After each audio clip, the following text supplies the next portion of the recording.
La Paz is a wonderful city on the Sea of Cortez, and it's a must-see destination if you're visiting Baja California.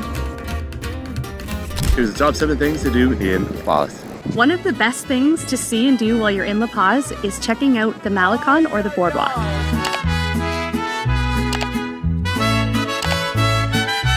It's a long walk along the ocean side, and it's where all the shops and restaurants are located. The boardwalk in La Paz is a really hustling and bustling place. You'll find all kinds of shops and restaurants, and it's also really great for watching the boats and people watching. Una noche fría y triste, sin poder cerrar los ojos, arriba consumido por tu recuerdo.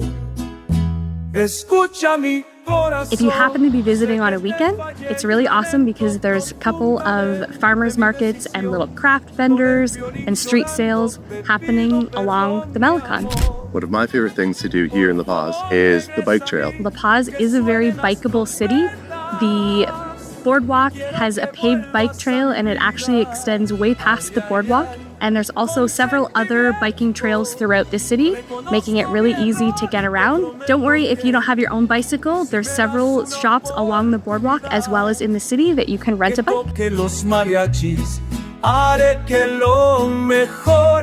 Balandra Bay is consistently rated one of the top beaches in the world, and it's only a 30-minute drive from La Paz. So naturally, if you're in La Paz, you need to check out Balandra Bay.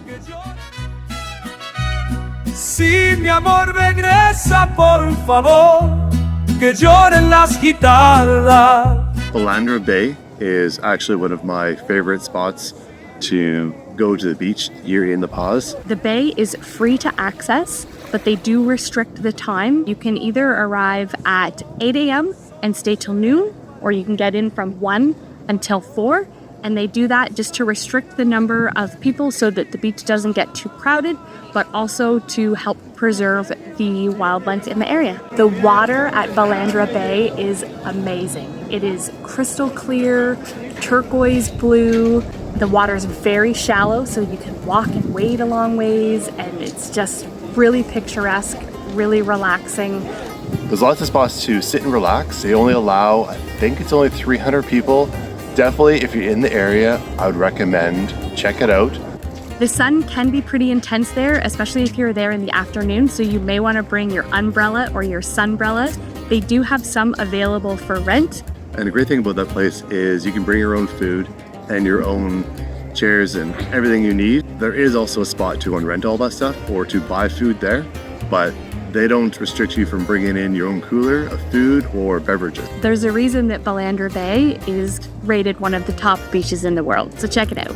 There's a really picturesque short little hike just near the end of the boardwalk in La Paz, and it's called the hike to Cerro de la Calavera. Hiking Cerro de la Calavera is a really short, nice hike in the town.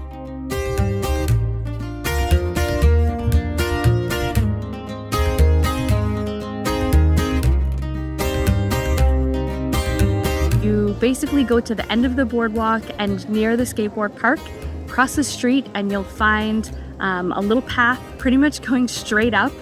That's the path. If the billboard is still there, it's an empty billboard. There's no sign there, but the frame is still there. If you walk under the billboard, you're on the right path. It's about 10 minutes to get up to the very top, and it is very steep, so definitely do not recommend flip-flops.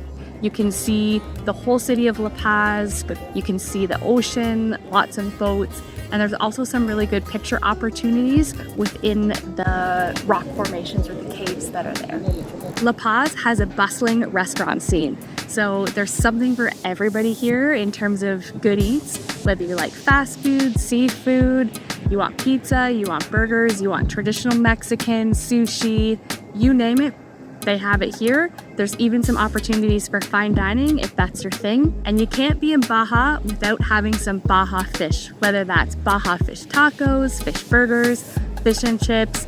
It's everywhere, it's fresh, and it's really delicious. If you're out fishing and you're lucky enough to catch a fish, there are several restaurants in town that will cook what you catch. The nice spot to check out is go to some of the local markets. But one that we really like is the Nicholas Bravo Market.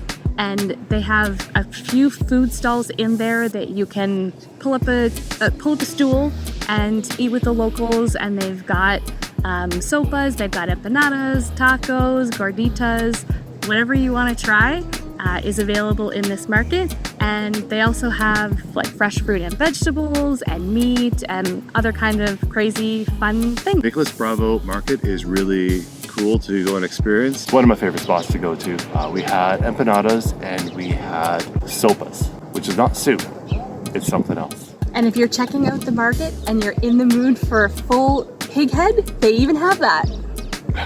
If you want to hit the water while you're in La Paz, you can check out a chartered fishing tour. There is a ton of fishing charters here in town. You can throw a stone and hit a fishing charter. I highly recommend that you book a fishing charter, just get out in that water and experience the nice salty sea air. If fishing's maybe not your thing, but you want to get out on the water, there are many charters that will take you for a day trip, a day boat trip. So you can go swim with the sea lions, you can swim with sharks, you can go snorkeling, you can rent kayaks. You can also take a day trip to one of the nearby islands called Espiritu Santo Island, and it's a nature preserve. Thanks for watching, and we'll see you on the next amazing adventure.